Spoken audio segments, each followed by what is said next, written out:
Alright, so I'm working on the Bugera V55 Infinium amp. There was a rattling noise in there, and I couldn't tell what it was. Kind of sounded very odd. It would come on at weird times, and it would last, for maybe a minute, and then it would go off. But it only happened on bass notes, so it was indicative of something rattling for sure. So I just ended up taking the cage off here and checked the tubes out. Seems the consensus is the tubes are one of the tubes could be loose, and that will cause that rattling sound. And believe it or not, it's exactly what it was, because the tube was definitely rattling whenever I hit the speaker.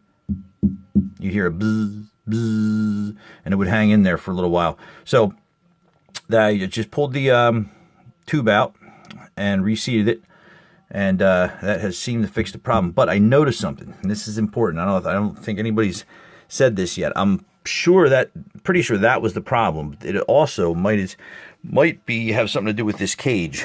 This is the protective cage that goes over top of the tubes. Now, if you notice by looking at it,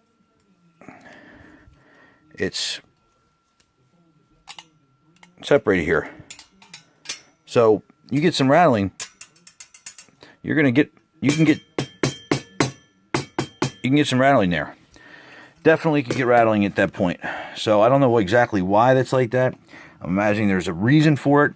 So I'm not going to go ahead and clamp it down or anything like that. But what I am going to do is I'm going to take a little bit of tape, just a very tiny bit of some monster tape over here. And I'm going to go ahead and just run it down the edge and wrap it around the corner just ever so slightly, so it doesn't block anything or interfere with anything. And then we should have no metal against metal rattling. So I just wanted to give you guys a heads up that is a possibility if the tubes are seated correctly when you check for the rattling noise. So, alright, there it is, and good luck.